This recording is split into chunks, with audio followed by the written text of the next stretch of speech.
The Alabama Farmers Federation and the Alabama Farmers Cooperative proudly present Simply Southern with your hosts Jim Allen and Mary Johnson.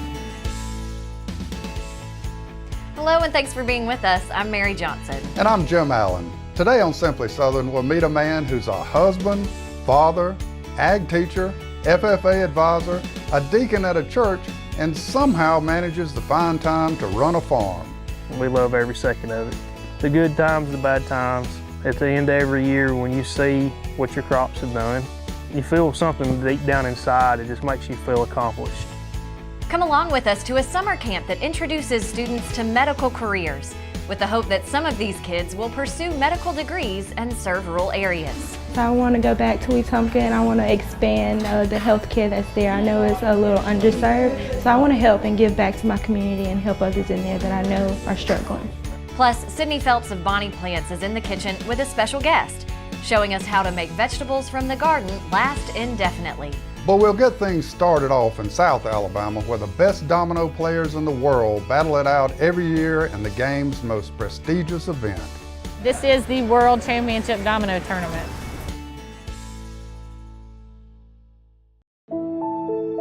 What we eat, what we wear. It all starts somewhere. And if it's good, it usually starts with a farmer. And that somewhere is right here in Alabama.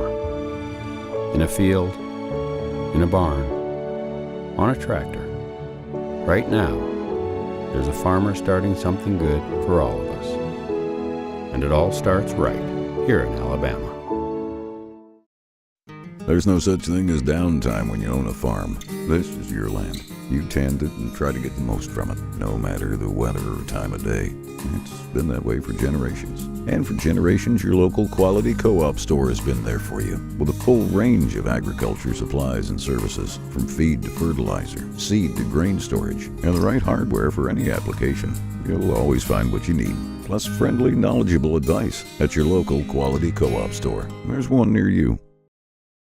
The game of dominoes is thought to have originated during the Chinese Song dynasty. It grew to become a popular pastime in 18th century Europe, and at one time was even used to settle land disputes in England.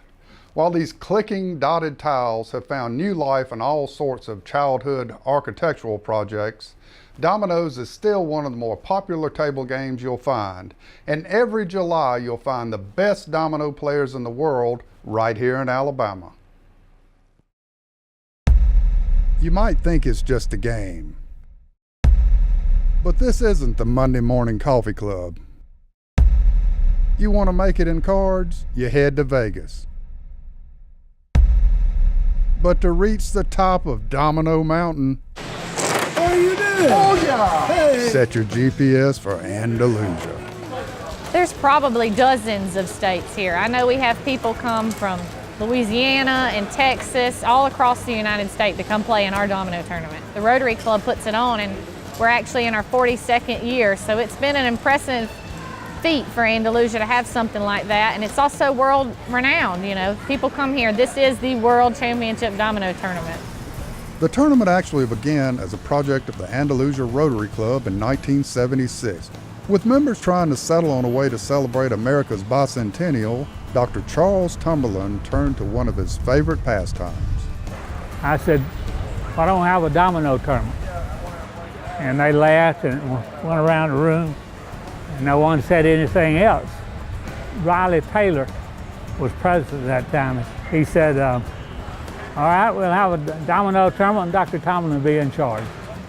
The tournament picked up in popularity over the years, once drawing more than 1,000 people to watch legendary coach Bear Bryant play. In the early days, players walked away with a silver dollar and bragging rights.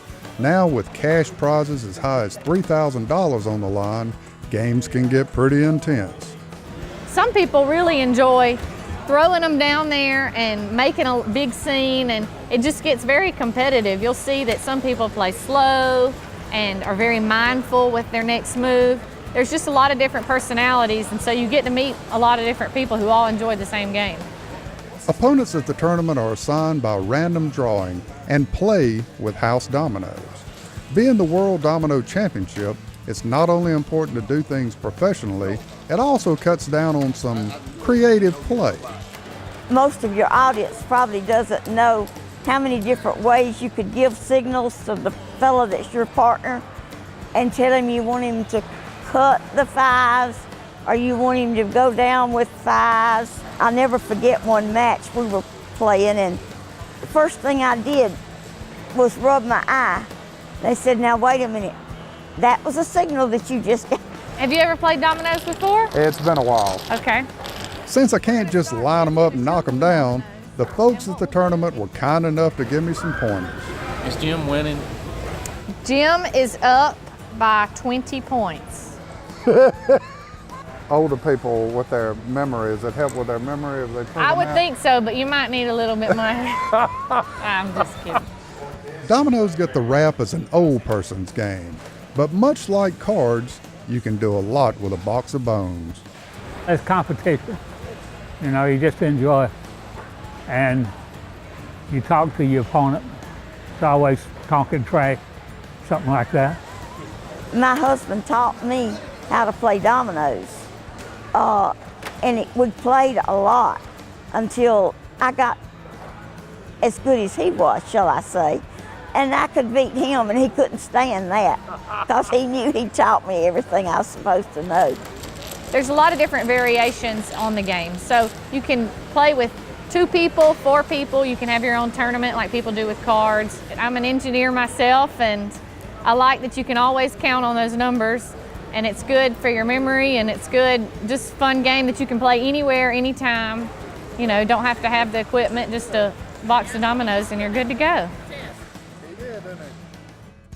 The World Domino Championship is held the second week of July every year. So if you're thinking about taking a shot at the title, better get them bones out and start practicing. And according to the organizers, Willie Nelson is an avid domino player as well. They're hoping that maybe one year he'll be interested in attending. Well, he'd be on the road again. For a long time going to Andalusia.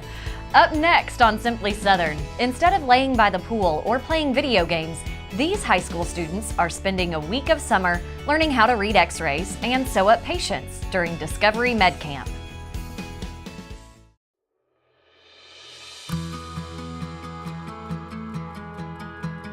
How do you show love? With the big things? The little things? The tough things? Your everything. Show them you care. Alpha Insurance. Support healthy food from local farmers by purchasing a Farming Feeds Alabama license plate.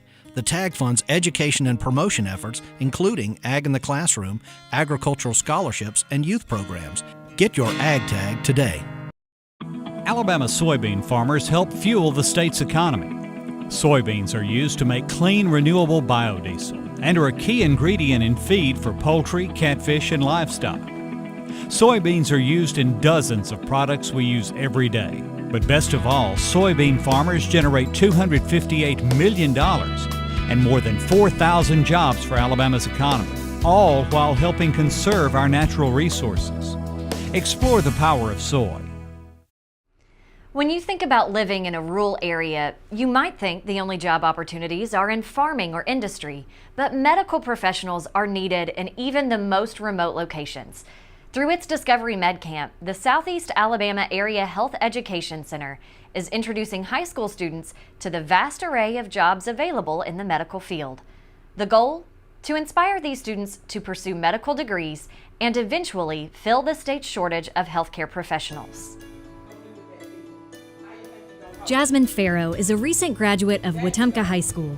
Before she started nursing classes at the University of Alabama in Huntsville, Jasmine spent a week of her summer at Discovery Med Camp, a program of the Southeast Alabama Area Health Education Center, or CHEC. The program focuses on interactive learning opportunities. When we first went to cardiology, he talked to us about the heart, and that was very interesting. We went to injections, and we learned how to give intradermal injections, skin injections, like a TB skin test. And we come here and we're doing suturing, so it's very fun. I'm a natural. Jasmine's natural talent has inspired her to pursue a future career as a nurse practitioner, with big plans to help her hometown in the future. So I want to go back to Wetumpka and I want to expand the health care that's there. I know it's a little underserved, so I want to help and give back to my community and help others in there that I know are struggling. Jasmine was one of 25 students who participated in Discovery Med Camp this summer. CHEC Executive Director Marty Vines hopes other campgoers will follow in Jasmine's footsteps and decide to become medical professionals too.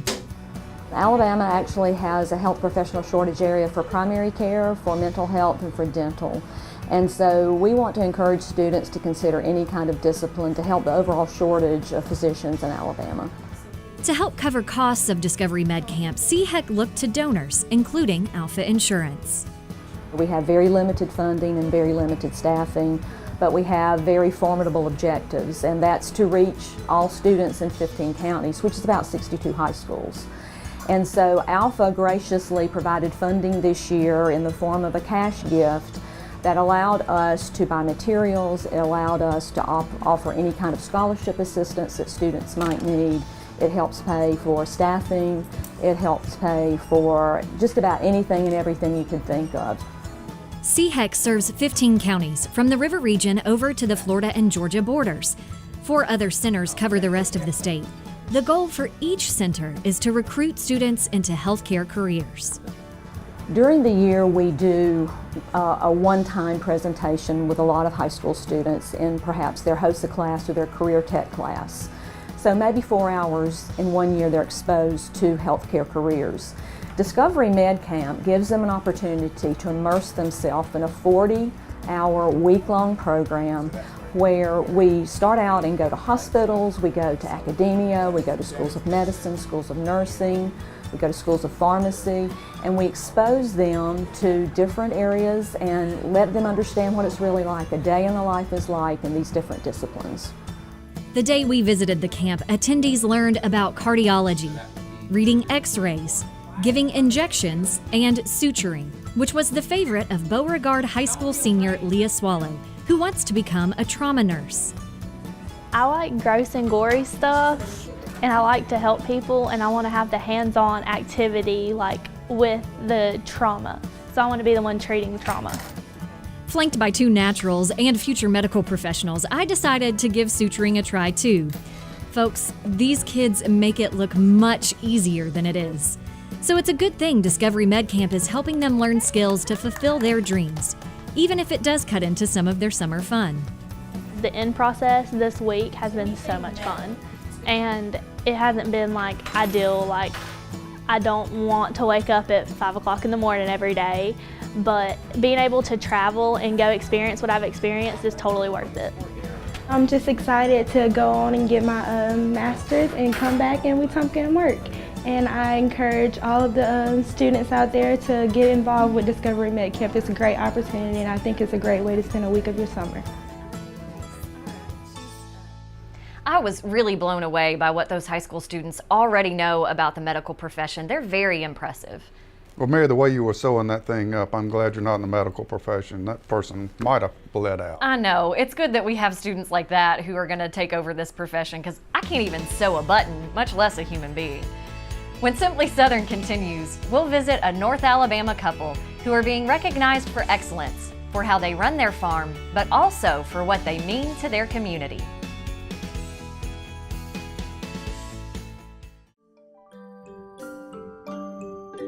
One out of 4 Alabama residents have benefited from the Alabama Cooperative Extension System.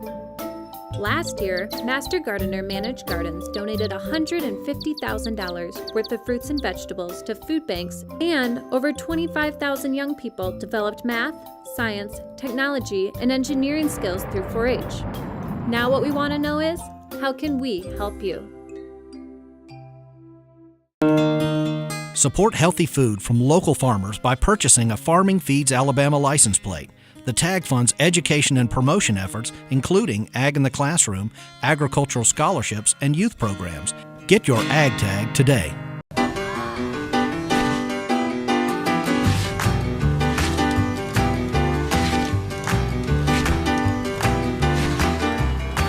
Seriously? really? Have some respect. Pick it up, man. Did you just litter? Take pride in your school. Pick it up, man. Clean it up, dude. Besides keeping your campus clean, adopt a mile with roadside cleanup. Attend the next Coastal Cleanup Day or pitch in on the annual Spring Cleanup campaign. Make a difference by picking up litter and... Don't drop it on Alabama! Alabama wheat and feed grain farmers grow food, fuel, and freedom. Their harvest helps feed Alabama's multi-million-dollar livestock, catfish, and poultry industries while reducing America's dependence on foreign countries for energy and food. By combining their strength with farmers of other commodities, feed grain growers are fueling the economic growth of Alabama communities. Nothing brings the family together like U.S. farm-raised catfish. American catfish farmers are dedicated to producing a premium, healthy catfish with a consistently mild, sweet flavor. Because we take as much pride in our work as you do in your cooking. From our family farms to your family's table, you can be sure you're getting the highest quality fish. Because your family deserves the best. U.S. farm-raised catfish. Last week, we began a series of stories on the finalists for this year's Outstanding Young Farm Family Award, which is presented annually by the Alabama Farmers Federation. Today, Kevin Worthington continues with a trip to North Alabama and the Johnson Farm. For DeKalb County farmers Ben and Jessica Johnson, time management is key. Ben, who grows more than 400 acres of row crops annually, is also an ag teacher, FFA advisor, deacon, husband, and father to 9-month-old Jace. You know, me being the sole guy to make sure everything gets done. You've got to make sure your equipment's ready to go every day. So we have to do a lot of maintenance, pre-maintenance. We do, as far as at school, I've got to make sure that the kids are getting what they need to be taught. Ben grew up on his family's poultry farm near Fife, and when he graduated from Auburn in agri-science education, coming home to the farm was an obvious choice. I didn't know if I could get an ag teaching job, so we started farming. I started doing the row crops primarily as a feed source for him, and then it grew from there to become more of a personal operation, I guess you could say, in partnership with my father. And he blesses me tremendously by allowing me to use his property, and eventually it will be ours one day, we hope anyways. This year the Johnsons are raising 145 acres of corn and 270 acres of soybeans. Most of those are double crop soybeans behind black oats, which Ben sells to another local grower. You know, it's very difficult doing both jobs. There are times it puts a strain on family. You're not here as much. I don't get to see Jace, you know, my son, near as much as I want to at times, but I love every second of it. Over the years, the Johnsons' operation has grown. Increasing equipment from a 4-row planter and 30-foot sprayer in 2011 to a 12-row planter and 60-foot sprayer today has been instrumental in growing production. Ben says embracing advanced technology like GPS guidance has also been a game changer.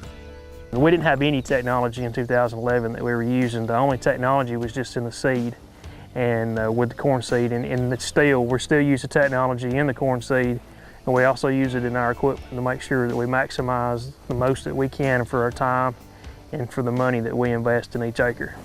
For Jessica, who works off-farm at an embroidery shop she owns with her mother and grandmother, farm life is full of pluses, not the least of which is raising her son Jace in an environment where hard work is critical. I want him to know what it's like to work and earn something, and I know from experience the farm life can teach you that, so I'm looking forward to seeing him out there with his daddy on the tractor and working, and I'd be perfectly fine if he grew up to be just like his daddy. Though farm life's not always perfect, Ben says it's all worth it to raise his family how he was raised. We love every second of it.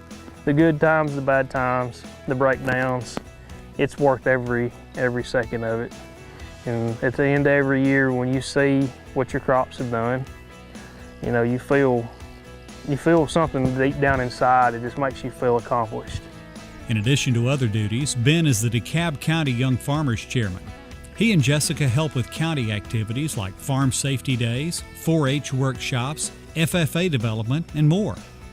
It's just another way, he says, he's training up the next generation of agriculturalists. You know, I feel like that we're cultivating not only crops, but we're cultivating the future here. And you know, I guess it puts me in a positive position to be an ag teacher working with other kids too. It's kind of training me up to start training him.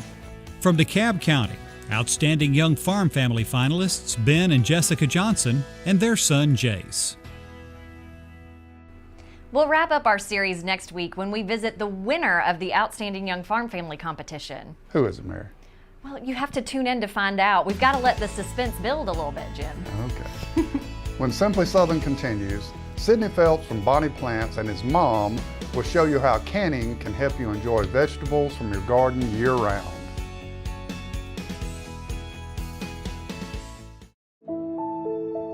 What sustains us? Food? Family? Faith? Alabama farmers live those things every day. They conserve our resources, clothe our families, and fill our tables. They cultivate jobs for our communities and values for our future. Farmers grow it all, right here in Alabama.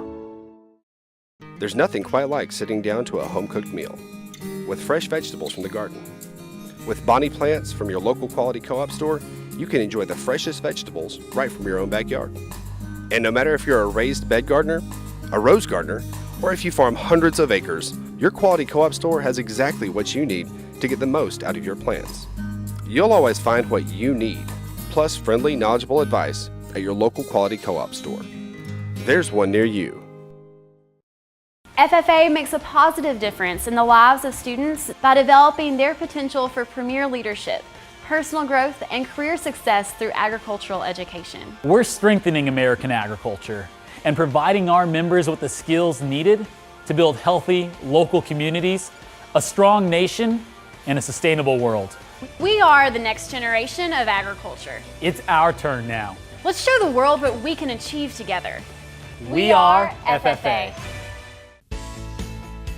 For more Simply Southern, be sure to follow us on social media. And while you're online, visit our website, simplysouthern.tv.net. Simply Southern will continue in a moment. We believe a plant should be more than a plant. This one is.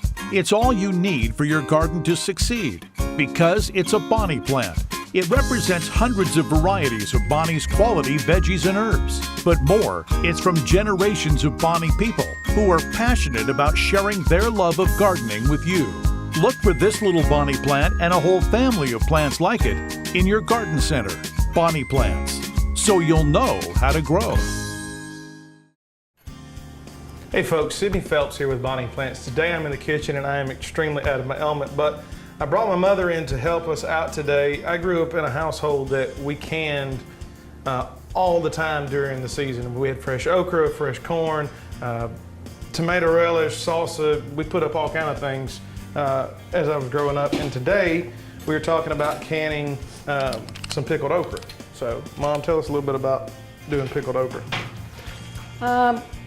You take a pickled okra and you get about a pound and a half of fresh okra. And for this, you take 1 clove of garlic. You take a half a teaspoon of dill weed. Okay. And put in. All right.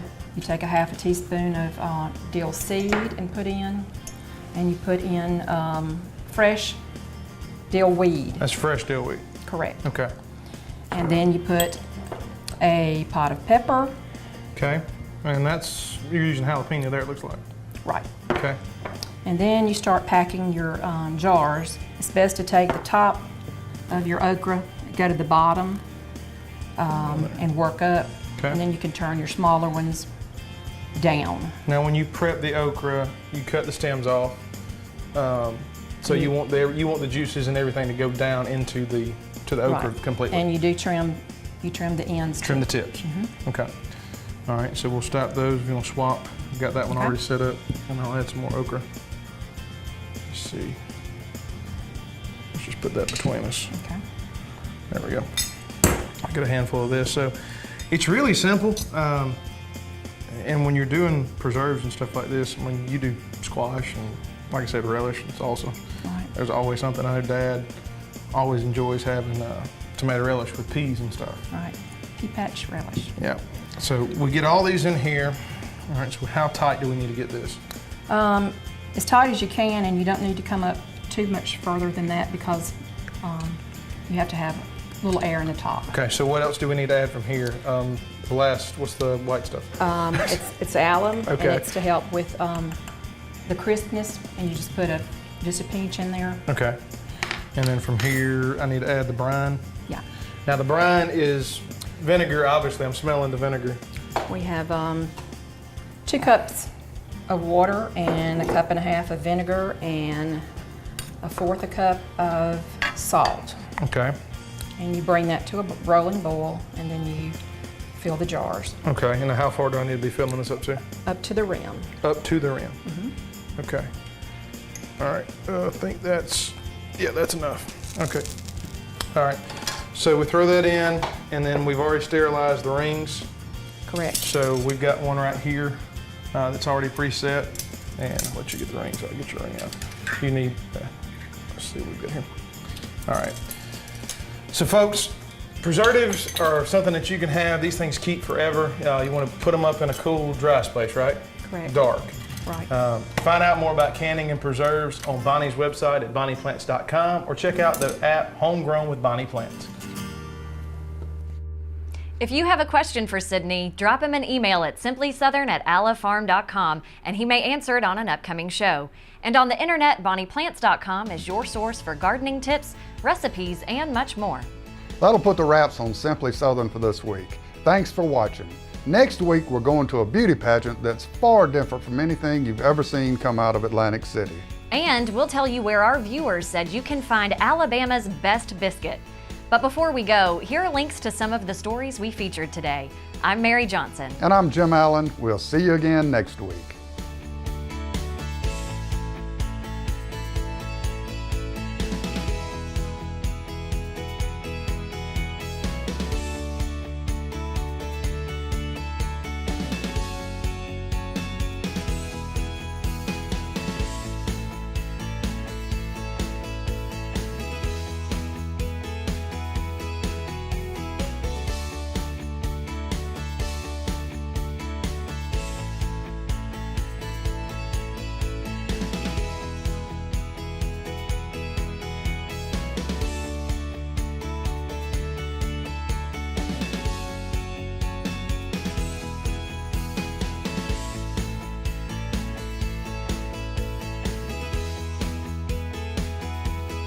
Simply Southern is a production of the Alabama Farmers Cooperative and the Alabama Farmers Federation.